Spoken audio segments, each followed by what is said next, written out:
Welcome to the Just Third Way podcast, where we ask the question, would you rather own or be owned? Brought to you by the Center for Economic and Social Justice at cesj.org. Hello, thanks for tuning in. Here's the second half of my conversation with Dr. Robert Ashford. It's important to recognize that there are different voices, different ways. There are different boats that can get across the river. I am an educator, not an implementer. That's true. That's true. That's one of the things that separates me from CESJ. And Louis Kelso was an implementer. Right. I don't, and this is where I could differ from some of the others.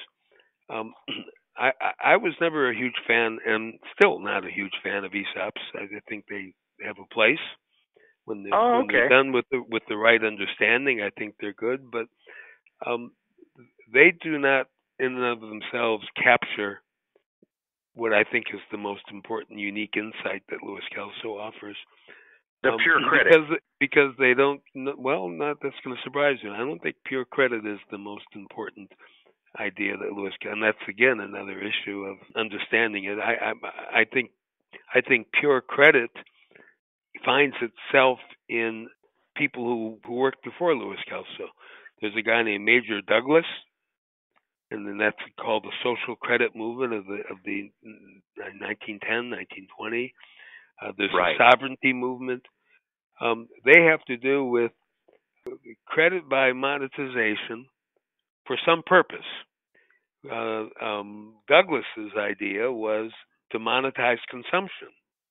That's a problem. So that's pure credit.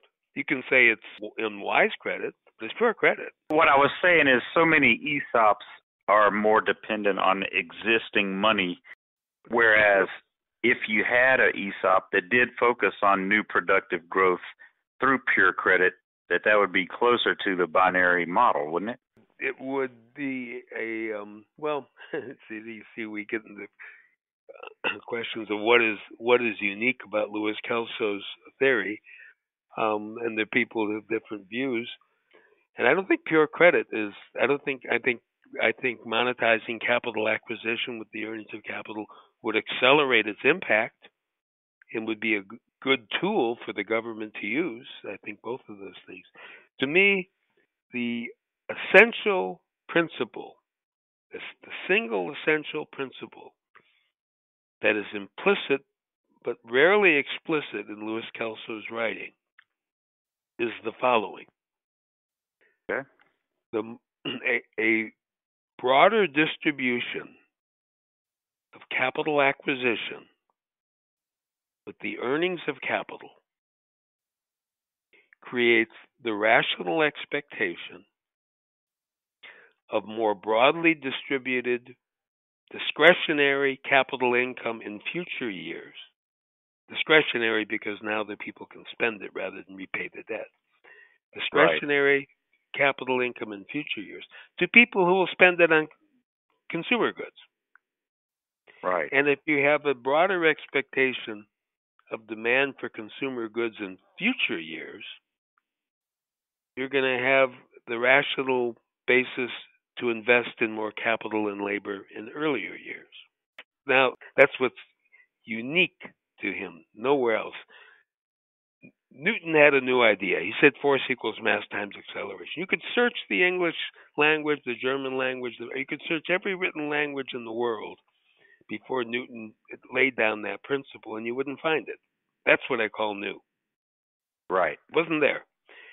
I think going back to the Greeks, the earliest Greek Xenophon and the earliest Greek theorists, and go fast forwarding to Adam Smith, to Ricardo, to the Mills people, to Marx, to Marshall, that's neoclassical partial equal, Walras, Keynes, Friedman, Galbraith, every Nobel Prize.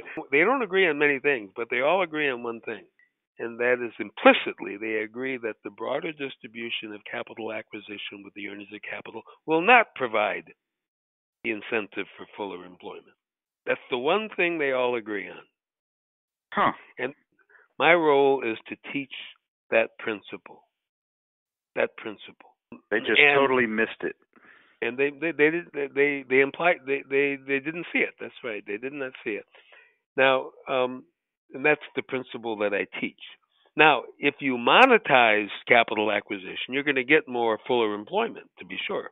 But you don't need monetization for that principle to materialize. You want to get into a fight with people? Argue about the money supply. I don't have to get into a fight with people about the money supply. I just have to argue that you folks missed a factual proposition. The broader distribution of capital acquisition with the earnings of capital is a theory of fuller employment and per capita growth. So do you see the necessity for a law such as what CESJ calls the Capital Homestead Act, or do you think more we just need education about how things should be and people voluntarily do that? Well, I think both. I think first of all, this principle that I gave you will not manifest itself in the market unless everybody understands it. Because the decision makers are not going to anticipate more demand in the future until they understand the principle. So the growth will not be manifested until there's widespread understanding. On the other hand, if there was widespread understanding of the principle, then the Homestead Act would be a shoo-in. You wouldn't. You know, the Democrats and Republicans would be stumbling over themselves to be the first one to propose it. True. But that also presents to you with, and I'm going to tell you about the politics of education. If I'm perceived of as somebody with a political agenda, as a teacher, I'm discounted as a scholar. Right. See that? I don't go around endorsing one program or another. I mean, other than to say, I'm teaching a principle. I don't need to decide whether everything in the world should be privatized. That's my opinion as a person. I can have my own opinions. I'm teaching a principle. That's my goal. We totally agree that things like, student loans should not be monetized. CESJ says that new productive growth is what loaning into existence should be restricted to. CESJ is entirely consistent with binary economics in terms of its principle. I have no doubt about that. Norm Kurland understands binary economics par excellence. Okay, good. There's no doubt about that in my mind. But I see what you're saying. You're coming from the academic angle, and Norm is coming from the policy angle. But let me compliment you on something. My favorite thing that you've said is where you point out where economics has failed because there are people who want to work, companies who want to produce, and people who wish they could buy what is produced, but they can't come together. One group doesn't have the money, the other one's not paid enough. I just really like that when you said that, but it just puzzles me how more people don't see the significance of that problem. So I guess my question would be, do you have any ideas about why more people don't see that and see a need for a radically different system? Well, that's a very interesting question. I'm not convinced that this is a radically different system. I think it's, one of the. I question that. This is the same system open to everybody. I don't know if I've sent you the article that talks about my success in the UK, but starts off with the idea. In the time that it takes to read this article, Paris Hilton will have acquired more capital with the earnings of capital while she sleeps than most people will earn in their lifetime. Right. And she's used corporations. She's used investment advisors. She's used lenders. She's used capital credit insurers. She's used some government reinsurance, and she's used the central bank that facilitates her capital acquisition. Well, guess what? Those are all here, and other people sleep too. So whatever she's doing while she sleeps, other people. I don't think it's a radical difference. I just think it's opening up the system to everybody, and there's nothing radical about it. That's a good point. I don't subscribe to the flavor that sometimes you hear in LA. This is a radically new idea. That nobody wants to be radical. It's not radical. It's as American as apple pie. I would Right. market it differently. It has a wonderful virtue. Broadening capital acquisition with the earnings of capital with this understanding has the wonderful virtue of not being redistributive. That's Right. different from saying that redistribution is bad. Right. There's no reason, if you want to proliferate this idea, by taking sides between the people who believe in austerity and the people who believe in stimulus. Okay. Right. I kind of came to the ideas as someone who feels that the system is sort of being controlled, that people are being intentionally left out. And it's almost like we either have to break away and create our own system that's not being controlled, or find a way to convince people to stand up, to the controllers, sort of. But maybe that's not totally accurate. I think I think part of it is there are people who are perfectly ignorant. They just don't know. Right. What I mean, first of all, I don't know if you said you haven't read the book, but one of the things that we talk about in the Ashford Shakespeare book is that the people who are in favor of the present approach to capitalism are really of two types. We call them the generous and the not so generous. The generous ones, and they help. Some of them help Louis Kelso. They say if you can figure out a way to have capitalism work for everybody, wonderful. Well, that's wonderful. And the other ones say, you don't understand. The wonderful thing about capitalism is that there's so few of us. But it's a mistake to take the supporters of the status quo as a monolith. That's a big mistake. There's an ignorance factor too. Let's shift gears now to the political climate. One of the ways to get binary economics into the mainstream is to put it in the mainstream debate. What's the mainstream debate? Since the Great Recession, the mainstream debate is encapsulated by two words: austerity or stimulus. Okay, yeah. Or some mix of the two. Now that's not new. When Franklin Delano Roosevelt said government is a part of the solution, that's the stimulus approach. When Ronald Reagan said government is the problem, that's the austerity approach. Now the truth is, most people are a mix of the two. Right. And one of the preconceptions is if you say have an austerity to left and right, they're going to look in the center, and binary economics is not in the center. It's one of the problems with preconceptions. But most people think that one of the problems to fuller employment is that we're coddling people too much and we're not demanding enough, we're not teaching them enough, we're not giving them good habits, we're subsidizing laziness. That's all true to some extent. It's not absolutely false. We are subsidizing and throwing money at absolutely unproductive activity. Absolutely, they're right, but they're not. That's not the whole story. There are also many, many people who would just love to be productive if they only had the opportunity. Right. Now, okay, so let those people fight as to where they are. Let's give them something new. Laying on top of that, let's lay the principle of binary growth. One of my contributions is the term binary growth. Let's lay on that an understanding that the more broadly capital is acquired with the earnings of capital, the more fuller employment will have a voluntary nature, and the more per capita. Now, that will make austerity more affordable, and it'll make stimulus more affordable. Right. It's not an either. And if the government wants to keep public buildings public and not owned by so what? And if the government wants to continue redistributing, so what? As long as we get this idea into the mainstream.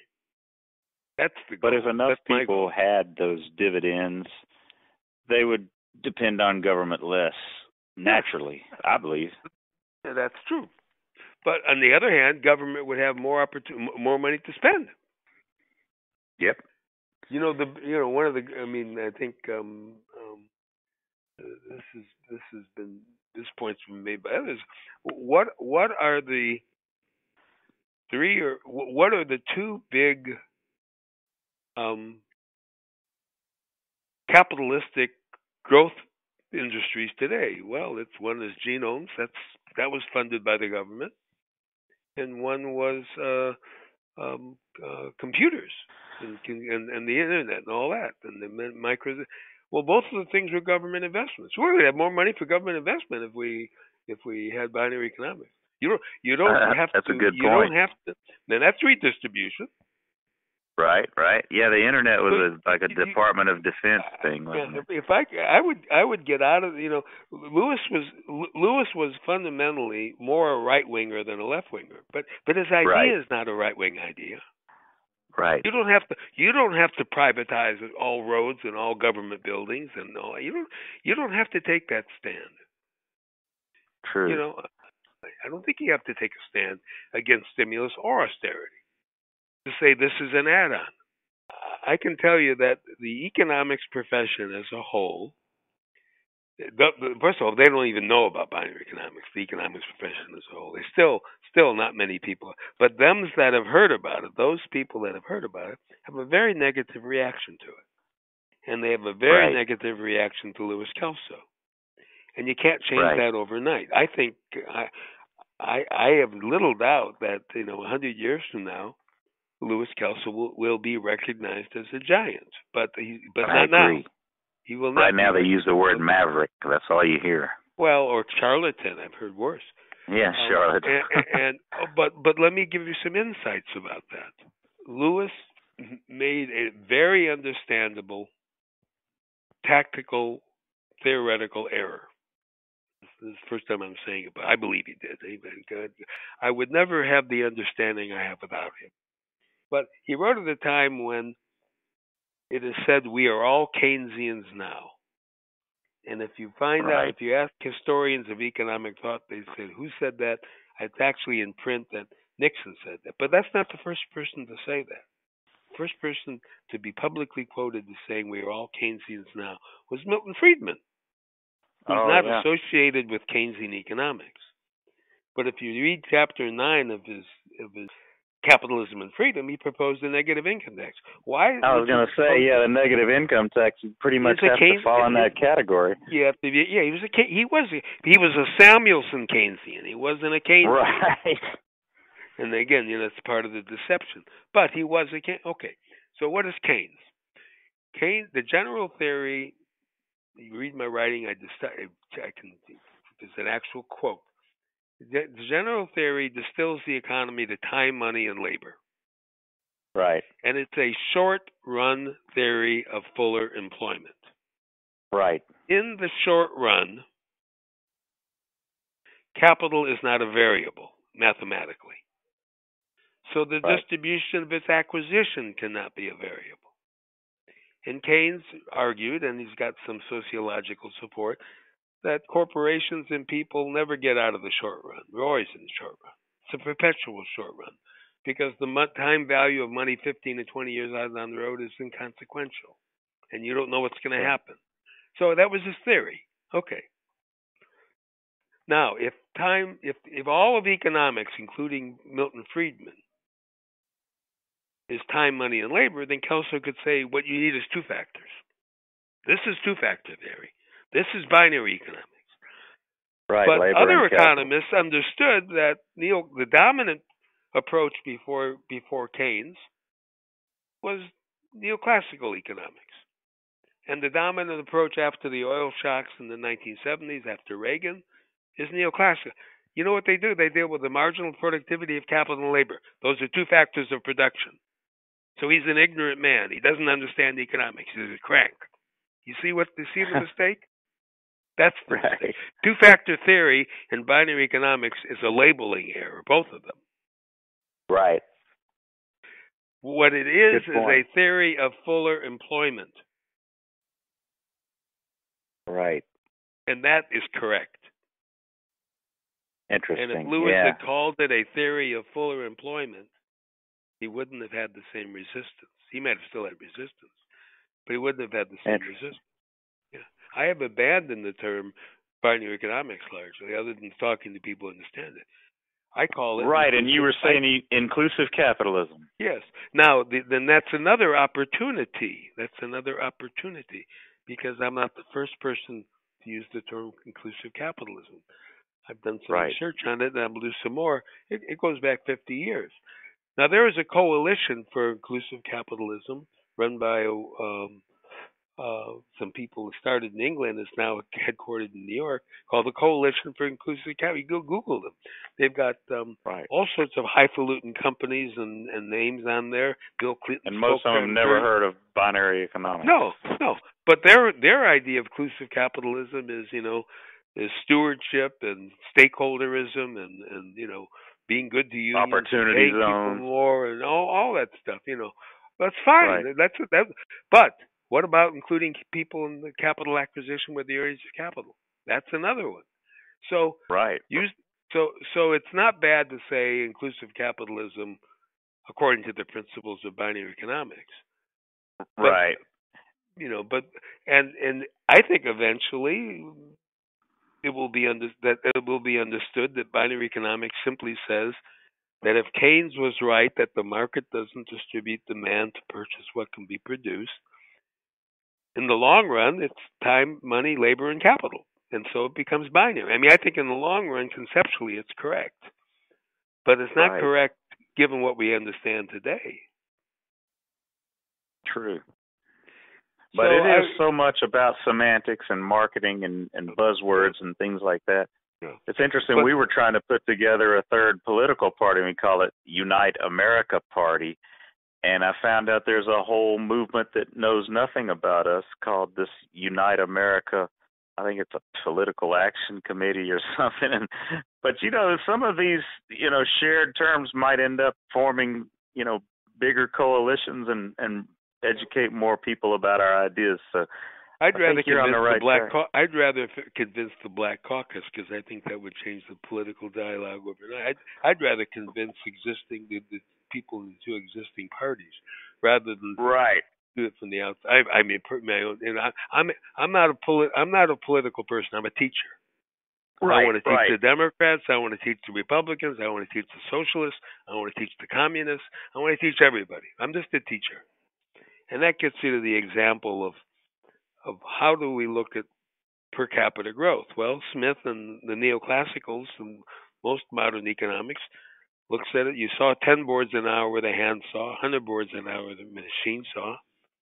Capital makes labor more productive. Human productivity is the key, is the game. Human productivity is the.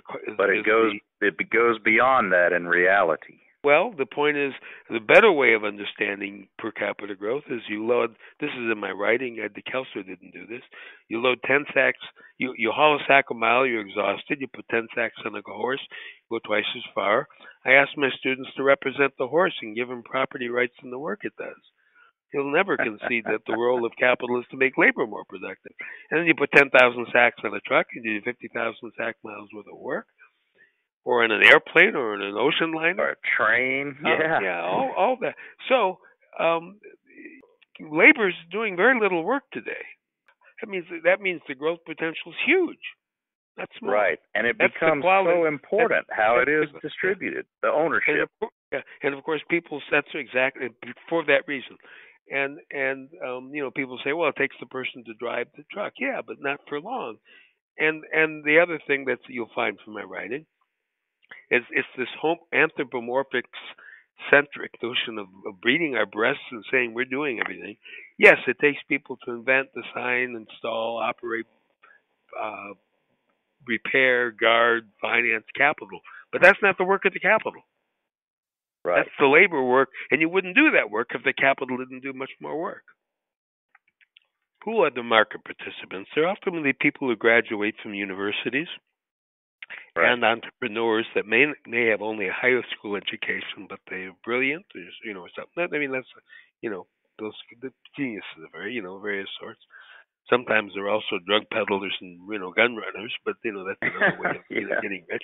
But at any rate, they're people, And if they're Right. only and as long as they graduate with only 2 theories of fuller employment and not 3, They're the handicapped. market is not going to respond to the growth potential of binary economics. Right. So getting people to do things in East St. Louis and all those things before there's a widespread understanding, it's going to be disappointing. That's true. I think the only exception to that would be if you had a, philanthropist who did understand it fully and insisted that it be implemented as he wants it to be. But until that happens, but then that's the one thing that prevents me from doing. I spend 80% of my time doing what anybody can do. I mean, what a lot of people can do. But if you had that philanthropist, first thing you do would be to set up a foundation for inclusive capitalism at a major university, with a $20 million foundation, and once there's one, there'll be 20. Yeah, that's the way it's gonna. That's the way it's gonna go. Or that's probably what we should be focusing on, is finding that person. Let me just shift your gears to just one other totally different thought to see the potential of this. Okay. The people behind Occupy Wall Street got national attention. They didn't have an economic agenda. Don't occupy Wall Street, acquire it. Right. That's right. Yep. They need to change the name Occupy to Acquire. But really to be more participate in the acquisition. You don't have to shut out the rich to include the poor. Right. That's right. Economics doesn't need a single enemy except the greedy who want it all for themselves. That's the only enemy. The 1%. That's some portion of the 1%. I think they're generous 1%. Yeah. Again, the only people are the people who want to keep it all for themselves. The exclusionary people. Right. That's the only enemy. Well, we've got some pretty neat coalitions that are starting to be formed. We've hooked up with some descendant of American slaves, and their group was so frustrated at trying to get progress toward reparations, and some of them found out about, I guess, binary economics, and they acknowledged that would be better because, it would empower everyone and do the same basic thing, without any kind of preferential treatment to anyone. So, are you familiar with Anthony Cook's article in Georgetown Law Review? No, I need to look for that. Yeah, I helped him write that article. Anthony Cook. But he did want preferential treatment for African Americans. But it's their choice. I mean, it's a political choice. It's independent of the principles. Right. One thing that you don't seem to need, that these people don't seem to need that, but it helps in some. Ever since Martin Luther King thought that you would not solve the economic problem the race problem until you solve the economic problem. The present debate now is it race or is it economics when you look at the African American community, and the race issue dominates, and the economic issue is subdominant since the killing. They need to swap that. Yeah. Well, absolutely. What needs to be said to those people, and it's a very simple thing to say, and it works, is what I said to you earlier. We could totally solve the economic problem. We could just have the perfect economic system. We'd still have a race problem. Yeah. I think if you say it that way, you do and give that some prominence in the beginning of a presentation. You do a lot to disarm those who are concerned. That's true, by the way. Definitely true. That's figure. Yep, that's true. It's really fun to talk to someone that just started a lot of this stuff. Well, my hat's off to you. You are singular in many ways because of your dedication and because of your openness and because of your goodwill and your energy, and you really are quite a guy. Well, thank you very much. I appreciate that. Do you think we should be promoting the idea of developing a cryptocurrency system based on binary economics, sort of like the Bucky Fuller idea of don't try to change something that's not working, just create a better model, to replace it?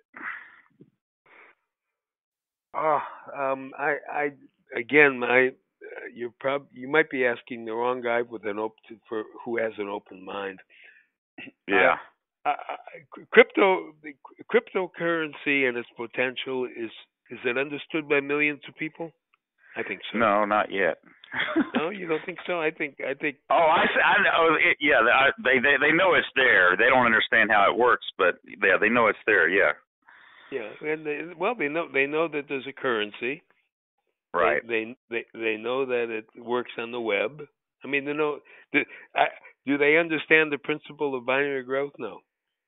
No. I mean, and will it work until the principle of binary growth is understood? No. Good point. So where am I? Good point. Where am I? I mean, to me, it's all on this one. I've distilled it. Now, if you were to, I mean, be my guest. All of Kelso's books are free online. You can search. Right. You have a pencil and paper? Yeah, I've read several of them. You get them from the Kelso Institute. Yeah, you can get them downloaded. You have a pencil and paper? Yes. Write down the word fuller employment. Okay. Write down the term growth. Okay. And write down the term per capita growth, which is Adam Smith's inquiry. Okay. Okay. Find out what in those four books, which are representative of his writings, he deals with. None of it. Interesting. And one of the barriers to this idea spreading, and particularly if we continue to call it binary economics, is that if somebody comes across it, who do you want to read, Ashford or Kelso? Oh, I want to read the author. So they read Kelso. They don't get it. Okay. Yeah. So yeah, we need to totally remarket the thing. Well, again, you don't have to remarket what you've done, but you can begin marketing anew. Yeah. And that's so maybe cryptocurrency could turn out to be the way to educate people about it. Say, hey, we've come up with a system, and call it something slick. I don't know. I think there's nothing wrong with our current currencies. I think so much good will come from understanding this principle that I don't think these other things are necessary. Oh, okay. And you're always going to get other people on that bandwagon that want to do different things with it. Right. So I don't know. Well, I definitely have to think. You're hitting me with a lot of different philosophies than I've had, because I've always been feeling like the dollar is flawed because it's being loaned into existence for so many things. We've got debt now, surpasses in quantity the amount of actual spendable money in the system. I mean, I forget all the, accurate labels for these things, but it's just crazy. I mean, compound interest should be outlawed, I mean, these are things that I've been, struggling with, and then to stop and think, well, it's all about education, but really it is about education. Let me tell you, debt's a very debt is not debt. There's consumer debt, which enables you to buy what you can't afford. And there's household debt, that is, let's say, education. That's a different kind of debt. There's the debt that a business has, an entrepreneur. That's good. Who that is better. Government debt is bad. Who has to give? Well, wait a minute. Who has to give a personal guarantee? There's the debt of a publicly traded company where there's no personal guarantees.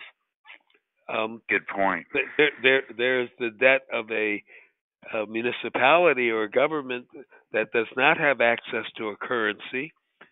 Right. That has just the power a bond. that no big deal. That has the power to raise taxes. There's the True. there's the debt of a government that has control over its currency. That's the UK, but not Greece. And there's the debt of a government whose currency is the international monetary unit. That's the USA. Us. So Yeah. those are all different debts, and Yep. the best of them all is the USA debt. So for Right. every, I'm going to tell you something that's contrary to your expectation. Okay. All this debt is because the people who have money to lend have faith in us. Right. Debt today that can be repaid more easily tomorrow is good debt. It's good debt, not bad debt. Okay. So I don't think we have a debt problem. I think we have a distribution of capital acquisition problem. Well, we can retire that debt far more quickly if we broaden capital acquisition with units of capital. That's not the problem. That's another. It's not the problem. That's more like a symptom. Well, it's a reflection of market attitudes. The debt is there because people trusted it. Yeah. One of the difference between Samuelson and Keynes is that Samuelson believes, and all the people who follow him, which are most economists, that debt is bad if it's too much with respect to GNP. Okay, GNP, yeah. But that's not what Keynes said. Keynes said debt is always good until you're at full employment. Oh, okay. Because as you move to fuller employment, you can always repay your debt more easily. That's what someone on Bloomberg was saying the other day, that now we should be finally reducing debt. Well, because we're in a near full employment. Well, we're in near full employment with 1% of the people owning 50% of the capital and 10% owning 90%. We would not be if we broaden capital acquisition. We would be nowhere near full employment. Right. True. Yeah. You got so many people that don't even count as looking, for jobs, but they would be. We're at full employment because 1% of the people own 50% of the capital, and they're not spending it on consumption. True. That's binary. Yeah. No, we're not at full employment. It's an illusion. That's a contrived full employment. It's a government game. The rich want to grow slower so they can buy it all, and they complain about inadequate growth.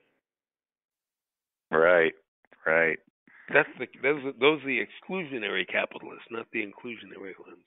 Anyway, these are all the nuances. I wouldn't worry about that if I were you. Okay, that sounds good. Well, I really appreciate you letting me pick your brain on so many subjects. You definitely have a unique way of thinking about things, and obviously highly intelligent, so I need to listen to you. Well, I would say the next time I'm willing to teach you and willing to learn from you. You're a good man. Thank you so much. You're a great man. You're a great man. I'm going to teach my kids. It's been an honor and a pleasure. You're quite a guy. Thank you. Thank you very much. Take care. Enjoyed it. Okay, we'll see you. You can join CESJ by going to cesj.org and clicking on Participate, and you can become a paying member for $25 per year, and also a student membership is $15 per year, and that qualifies you for discounts on our materials, such as books, which you can buy many of and distribute to your friends and family. And also, if you'd like to participate and comment on the podcast, feel free to call. I have a voicemail set up. I'd like to hear what you have to say, and I'll play it on the podcast. The number is 678-719-2840. Own or be owned.